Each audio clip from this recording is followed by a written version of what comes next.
आपण आपल्या भक्तीस सुरुवात करूया। हे मेरे दयालु परमपिता परमेश्वर, तेरे नाम को धन्यवाद देते हुए अपनी नम्रता और विनम्रता के साथ प्रभु जी फिर एक बार प्रभु जी तेरे चरणों के करीब आते हैं। प्रभु तेरे क्रूस के उस छाया के करीब आकर उसके पीछे आके प्रभु परमेश्वर अपने पापों को, अपने गुनाहों को, अपने दुखों को, कष्टों को, अपने हमारे सारे रोगों को और आजारों को प्रभु परमेश्वर हम तेरे चरणों में ला करके रखते हैं। हमारे जो बोझ है पिता परमेश्वर, जिसके कारण हम थक चुके हैं और प्रभु परमेश्वर झुक गए हैं, प्रभु परमेश्वर सारे बोझों को ला करके प्रभु जी आज तेरे चरणों में डाल देते हैं। प्रभु परमेश्वर तेरे बड़े आशीष को, तेरे शांति को पा लेना चाहते हैं पिता परमेश्वर। रात भर सुंदर से नींद देकर सुंदर से सुबह प्रभु जी आज का समय दिन हमारे जीवनों में तूने जोड़ा। तेरी दया करुणा प्रीति प्रेम के तहत तूने चलाया, उसलिए हम तेरे नाम को धन्यवाद देते हैं। प्रभु परमेश्वर अति नम्रता और विनम्रता के साथ प्रभु परमेश्वर अपने जीवनों को प्रभु परमेश्वर जैसे है वैसे तेरे हाथों में समर्पित करते हैं। तू महान राजाओं का राजा, शांति देने वाला खुदा, पुनरुत्थित खुदा तू है प्रभु यीशु ख्रिस्त। तूने हमारे पापों को अपने ऊपर ले लिया और परमेश्वर हमें पाप विरहित करके हमें उद्धार और तारण दिया, उससे हम तेरे नाम को धन्यवाद देते प्रभु जी। आज की भक्ति मनन चिंतन तू आशीर्वादित कराने वाला संदेश सबके लिए आशीष में ठहरे, ऐसा तू कर। धन्यवाद देते प्रभु परमेश्वर इस टेक्नोलॉजी के लिए जिसके द्वारा प्रभु परमेश्वर आज का ये संदेश विभिन्न लोगों तक पहुंचने वाला है। प्रभु परमेश्वर जो क्रिस्ती है, जो क्रिस्ती विरुद्ध है प्रभु परमेश्वर, परंतु तेरे प्रेम को जानना चाहते हैं, जो दुखी है, कष्टी है, दुख से बेजार हो चुके हैं प्रभु परमेश्वर, ऐसे तक जब आज का वचन पहुंचने वाला है प्रभु परमेश्वर, होने दे प्रभु परमेश्वर यह वचन सबके लिए आशीष का कारण ठहरे, ऐसे तू कर। मांग लेते पुनतामा में इस चर्च के लिए प्रभु परमेश्वर होने दे खुदावंद यीशु, इस चर्च में पाए जाने वाले हर एक छोटे बड़े व्यक्ति के ऊपर तेरा भरपूर आशीर्वाद पहुंचा। जो बीमार है, जो दुखी है, जो कष्टी है प्रभु परमेश्वर, आज उनके जीवन में तेरे बड़े आशीर्वाद को तू दे पिता परमेश्वर, चंगाई को तू भेज। जो पिता परमेश्वर विचलित है और प्रभु चिंता में है, ऐसे उनको चिंता से तू मुक्त कर और शांति उनके जीवन में तू भेज। जो पाप के बोझ में दबे हैं उन्हें तारण और उद्धार को भेज पिता। जो तेरे सेवकाई से दूर है उन्हें सेवकाई का बोझ आज तुझे पिता परमेश्वर। जो असुरक्षित महसूस करते हैं उन्हें आज सुरक्षा का कवच तू दे पिता परमेश्वर। फिर एक बार परमेश्वर जब आज की भक्ति के द्वारा हम ऑनलाइन सारे भक्तगणों से जुड़ते हैं तो होने दे प्रभु जी तेरा आत्मा आज इस ऑनलाइन के थ्रू प्रभु जी तेरे लोगों तक पहुंचने वाला बन रहे कर। फिर एक बार आज की भक्ति मनन चिंतन तेरे हाथों में समर्पित करते हुए ये छोटी सी दुआ प्रवेश के नाम करते हैं, सुनर कबूल कर। आमीन। आजची वर्णाकरिता जो शास्त्र पाठ निवडण्यात आलेला आहे ते नवीन करारातून योहान याचा शुभवर्तमान याचा 20वा अध्याय आणि 19वा वचन आहे। देवाने आजच्या ह्या दिवसासाठी निवडलेला शास्त्रपाठ योहान याचा शुभवर्तमान याचा 20वा अध्याय आणि 19वा वचन आपल्याला देव केलेला आहे। आणि हे वचन आपल्याला असं सांगतो, त्याच दिवशी म्हणजे आठवड्याच्या पहिल्या दिवशी संध्याकाळी जे शिष्य होते तेथील दारे यहुद्यांची भीतीमुळे बंद असता येशू आला व मध्ये उभा राहून म्हणाला, तुम्हाला शांती असो। परमेश्वर वाचलेले सर्व वचन आपल्यासाठी आशीर्वादाचे ठरवो। आमेन। ख्रिस्तान परत एकदा या ऑनलाईन भक्तीमध्ये तुम्हा सर्वांचा मी स्वागत करीते आणि तुम्हाला पुनरुत्थित येशू ख्रिस्ताच्या नावात सलाम करते. आकडे आज आपल्याला विचलित, भयभीत, घाबरून टाकणारे असे ठरत आहे म्हणजे प्रियानो. मग कोणते आहेत हे न्यूमेरिकल्स, नंबर्स, आकडे, स्टॅटिस्टिक्स ज्याने आपल्याला आज हादरून टाकलेला आहे? होय माझी प्रियानो, हे आकडे कोविड सस्पेक्ट, कोविड पॉझिटिव्ह यांचेच ते आहेत जे आपल्याला पेपर्समध्ये, न्यूजमध्ये, बातम्या ऐकावास भेटत आहे, ज्याने आपले मन व्याकुळ झालेले आहे आणि मन विचलित असे झालेले आहे. ह्या आकड्यांना कमी करावयास आपला जो गव्हर्नमेंट आहे किंवा आपली जी सरकार आहे त्यांनी एक तोडगा काढलेला आहे. तो म्हणजे विलगीकरण, टाळेबंदी, लॉकडाऊन, क्वारंटाईन मध्ये राहणे म्हणजेच आत बंद होणे. आत बंद होणे जो त्या कोविड व्हायरसच्या प्रादुर्भावाच्या चेन किंवा साखळीला तोडण्यात एक उपाय किंवा उपचार ठरत आहे.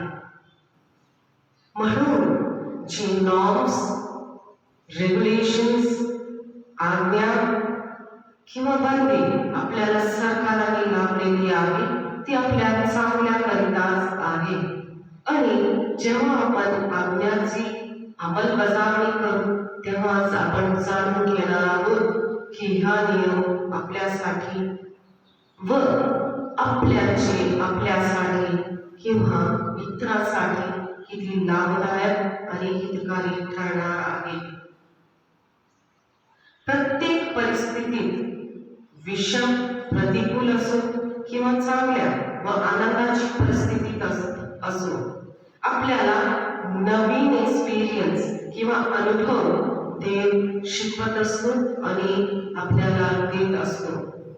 आज आपण जाणून घेणार आहोत की आत बंद राहून किंवा आत स्वतःला कोंडून घेऊन देव पित्या म्हणजेच येशू ख्रिस्त आपल्याला काय शिकवू इच्छित आहे. आज आपण जेव्हा आपल्या आजूबाजूला फक्त मृत्यू पाहत आहोत, आज जाऊया, स्वतःला आत बंद करून घेऊया, स्वतःला कोंडून घेऊया आणि बघूया येशू ख्रिस्त आपल्याला काय शिकवत आहे. स्वतःला स्वयं लोकांना पासून स्वतःला विलगी करून, वेगळे करून आपल्याला काय शिकवायस भेटते हेच आजचे शास्त्रपाठातून आपल्याला कळणार आहे, आजचे वचनातून आपल्याला कळणार आहे. मला सांगू द्या की आज तो आपल्याला 4 गोष्टी शिकवण्याकरिता आपल्याला आत बंद होण्यास सांगत आहे. आत बंद होणे. पहिलं म्हणजे शोधण्याकरिता तो आपल्याला आत बंद होण्यास सांगत आहे. जर जुना कराराच्या 3ऱ्या पुस्तकात म्हणजेच लेवीयचे पुस्तक याच्या 13व्या अध्यायाला आपण वाचन केलं, तर आपल्याला 6 वेळा आत किंवा कोंडून ठेवावे या कथनाचा उल्लेख आढळतो माझी प्रियानो. लेवीय 13वा अध्याय 4, 5, 21, 26, 31 आणि 33 ह्या वचनात आपल्याला आत जा किंवा कोंडून घे ह्या शब्दाचा तिथं विश्लेषण किंवा तिथं उल्लेख आलेला आहे माझ्या प्रियानो. एन्शियंट किंवा प्राचीन इस्रायलमध्ये जे स्किन डिसीजेस होते किंवा रोग होते खूप महत्वाचे किंवा इम्पॉर्टंट होते माझ्या प्रियानो, कारण त्या सेरेमोनियल अनक्लीन म्हणजेच औपचारिकरित्या अशुद्ध असे होते. आणि कारण की हे रोग कंटेजियस म्हणजे म्हणून ते खूप इम्पॉर्टंट महत्वाचे त्या एशियन प्राचीन इस्रायलमध्ये ठरत होते. अशी संसारिक व्यक्तीसाठी काही नियमावली लावलेल्या होत्या जे पाळणे अतिशय गरजेचे अशी होत्या. स्वतःसाठी व इतरांसाठी सुद्धा. हे बॅकग्राऊंड आपल्या डोक्यात ठेवून आपण लेवीय ह्याचा 13वा अध्याय आणि 4 आणि 5 वचन ऐकणार आहोत. पण त्यांच्या अंगाच्या काकडीवरील डाग पांढरा असला व त्यांच्या काकडीपेक्षा तो खोल गेलेला नसला व त्यावरचे केस पांढरे झालेले नसतील तर याजकाने चट्टा पडलेल्या त्या माणसाला 7 दिवस कोंडून ठेवावे. मग 7व्या दिवशी याजकाने पुन्हा त्याची तपासणी करावी आणि तो चट्टा तसाच असून काकडीत पसरला नाही असे त्याला दिसून आले तर याजकाने त्याला आणखीन 7 दिवस कोंडून ठेवावे असे या वचनातून आपल्याला कळतं. 6 वेळेस आत राहणे किंवा कोंडून ठेवणे 6 वेळेस आपल्याला वचनात आढळतं, जिथं आपल्याला सांगत आहे की आत कोंडून ठेवावे लेवीय याच्या पुस्तकामध्ये. हा जो 13वा अध्याय आहे लेवीय पुस्तकातून, इथं महारोग व कातडीचे रोग या संबंधीचे नियमाबद्दल शिकवलेला आहे किंवा सांगितलेला आहे किंवा उल्लेख केलेला आहे. माझ्या ज्ञान काही असो, पण किती मधुर व चांगली बाब आहे ना की विलगीकरण फक्त बाह्य किंवा शारीरिकच नव्हे तर मानसिक व आंतरिक शुद्धीकरणास कार्यरत ठरत असते. मला सांगू द्या माझ्या प्रियानो की हे चांगले नव्हे का?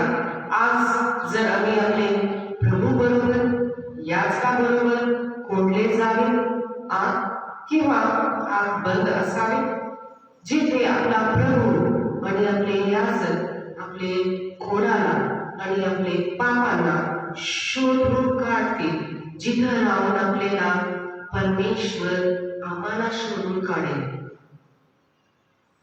त्या कोणापासून रोगापासून जो बाहेरून तर आहेच पण आंतरिक मनालाही घेणाऱ्यास बसलेला आहे, त्याला कोणून आपल्याला मुक्त करण्यासाठी परमेश्वर आपल्याला बंद राहण्यास शिकवत आहे. म्हणजेच जो रोग आपल्या मनात लागलेला आहे, जो पाप आपल्या मनात चढलेला आहे, त्याला शोधून काढाव्यास तो म्हणत आहे आत बसा. आज आपले जीवनातले पाप जर शुद्ध झाले आहे माझे प्रियानो, तर हे जाणून घेणे गरजेचे आहे. ज्याने आपण देवाला विसरून गेलेले आहोत, जे पापाने आपल्याला पूर्णपणे आपल्या हातात घेतलेला आहे, ज्याच्यामुळे आपण देवापासून दूर गेलेले आहोत, तर आपल्याला स्वतःला आत बंद करण्याची गरज आहे. म्हणजेच देव आपल्याला आपल्यामध्ये असलेल्या पापांना शोधून काढावयास तयार आहे. माझी प्रियानो, जी गोष्ट देवाला अशुद्ध वाटते ते आपल्याकडून काढून तो आपल्याला शुद्ध पवित्र करावयास तयार आहे.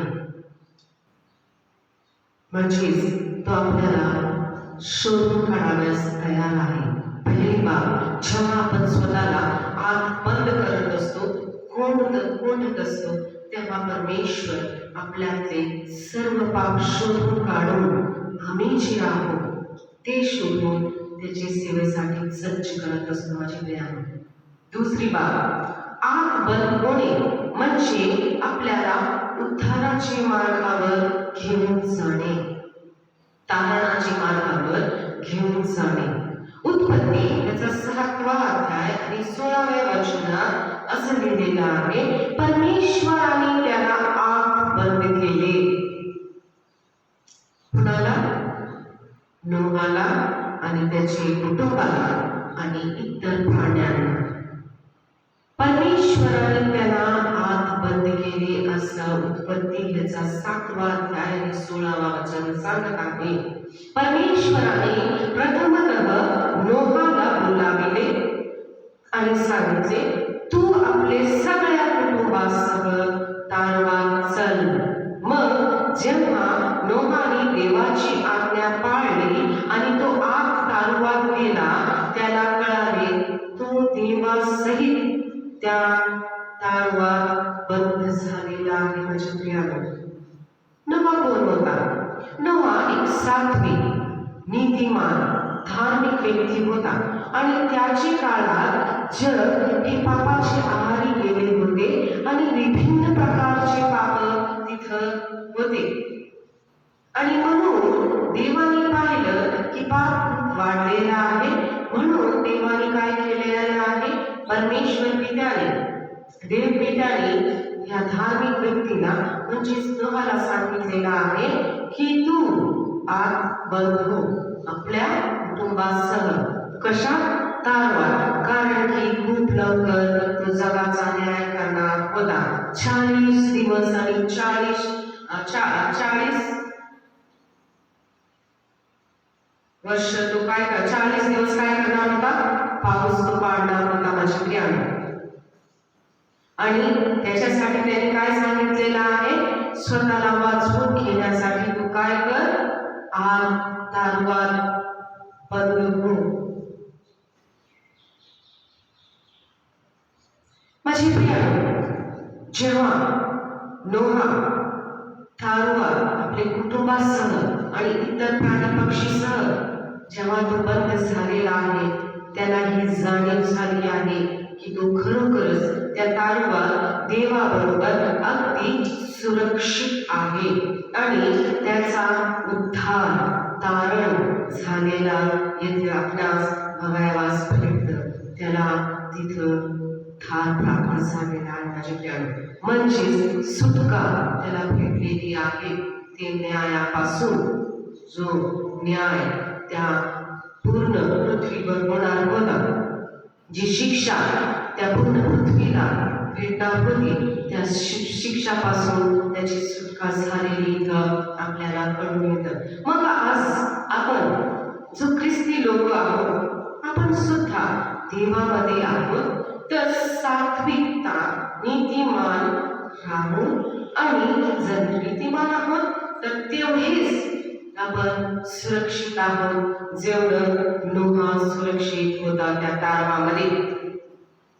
कारण जरी आपण देवाबरोबर त्या तारवात नाही, पण आपण त्या देवाबरोबर शरीराचे अंगाप्रमाणे आहोत. त्याचे ज्याचा डोका स्वतः प्रभू येशू ख्रिस्त आहे. माझे प्रियानो, आपण त्या तारू म्हणजेच ख्रिस्ताचे अंग आहोत, ज्याचा शीर्ष स्वतः येशू ख्रिस्त आहे. मग आपल्याला बाहेरचे किंवा संसाराचे जे रोग आहे, जे दुःख आहे, जे कष्ट आहे, जे आजार आहे, जे पाऊस आहे, काही एक आपले तारणामध्ये आणि देवामध्ये आणि आपल्या मार्गामध्ये येऊ शकणार नाही. हे जाणून घेणे आणि हे जाणीव करून घेणे आपल्याला गरजेचे आहे. आपले उद्धार नक्कीच देव ख्रिस्त करणार आहे, जेव्हा आपण स्वतःला आत बंद करून संसारापासून दूर करू. आपण माझे प्रिय, आत बंद होणे म्हणजे उद्धाराच्या मार्गावर चालणे अशी होय. तिसरी बाब, आत बंद होणे म्हणजे सुरक्षित मध्ये राहणे, संरक्षण राहणे. यशाया 26 याचा 20वा अध्याय इथं लिहिलेला आहे. चला माझ्या लोकांनो, आपल्याला खोल्यात जा, आपापल्या खोल्यात जा, द्वारे लावून घ्या, क्रोधाचा झपाटा निघून जाईपर्यंत थोडा वेळ लपून राहा. यशाया 26 याचा 20वा अध्याय असं सांगत आहे. यशाया 26व्या अध्यायामध्ये परमेश्वराचे संरक्षणासंबंधी भावपूर्ण गीत म्हणत आहे. कोण? यशाया. कारण की परमेश्वराचा न्याय पृथ्वीवरील पापीवर शासन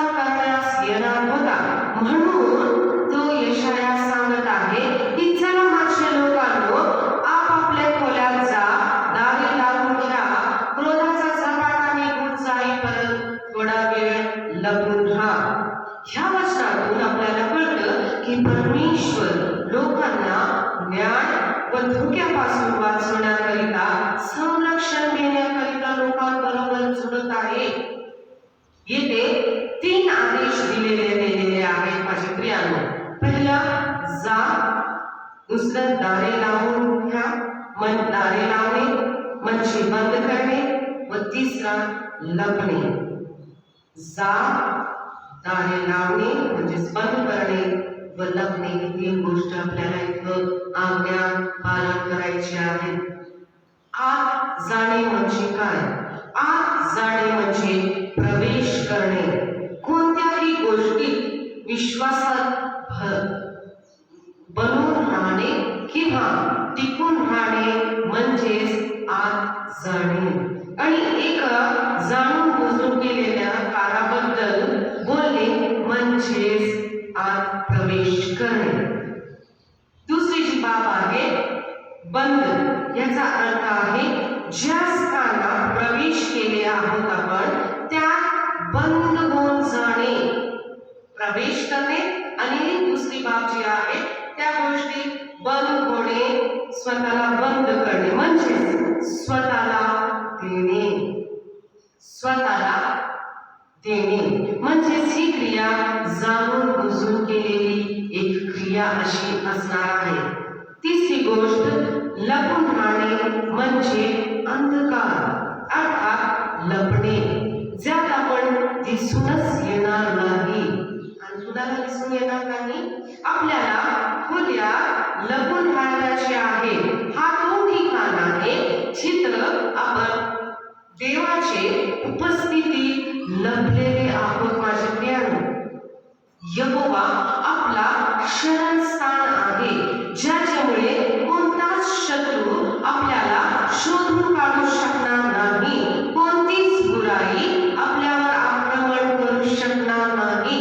कोणताच रोगाई आपल्याला धरू शकणार नाही माझे प्रियांनो. हेच 3 गोष्ट इथं शिकवलेली आहे.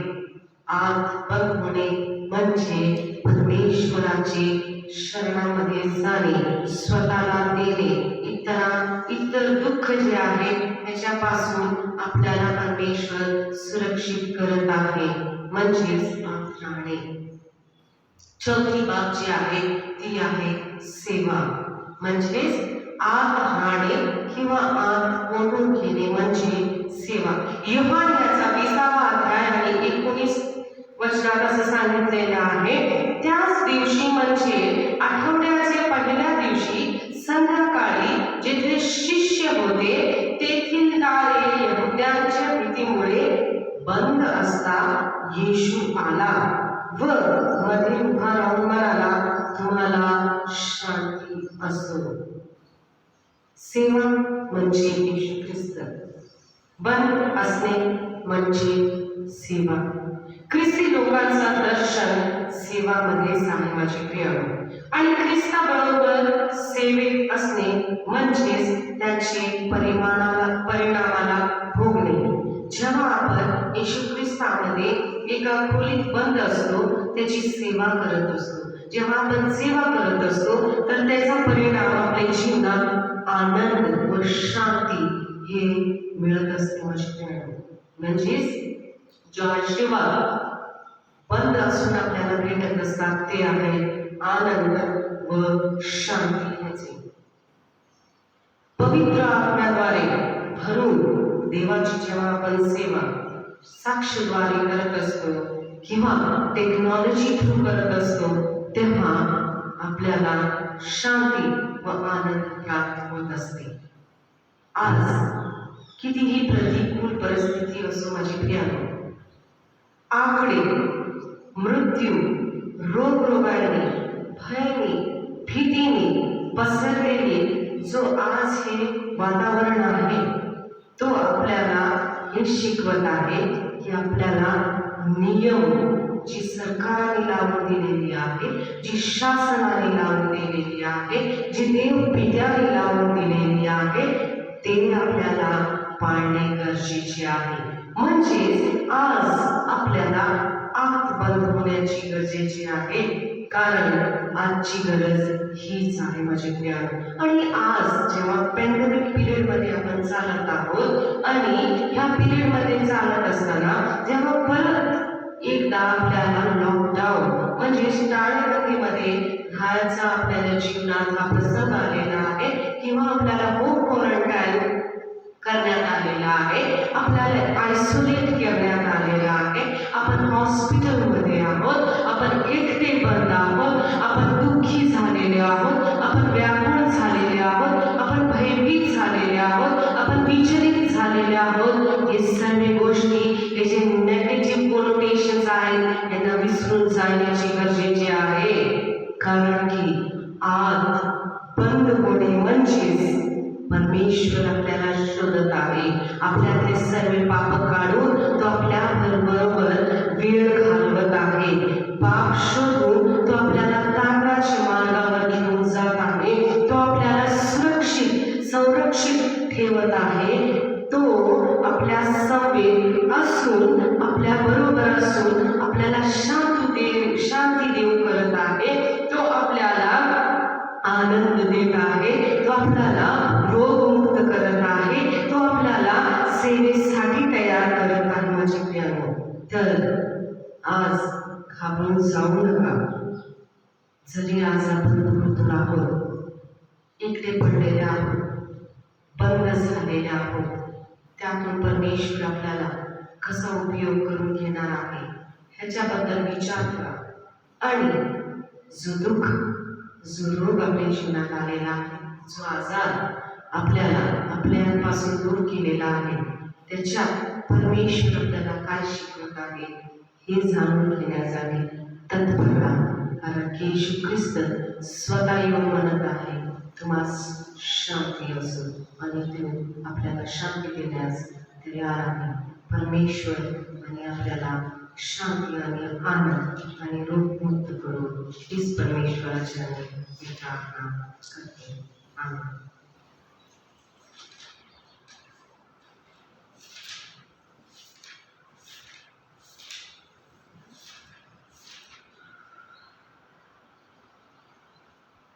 आपण विशेष करून प्रार्थना करणार आहोत. जे स्पेशल प्रेयर्स आहेत मिस्टर गौरव, मिस्टर अरुण, मिस्टर अमोल, अनिल शिंदे त्यांच्या परिवारासाठी, चारू साळवे या अंकल आणि त्यांच्या परिवारासाठी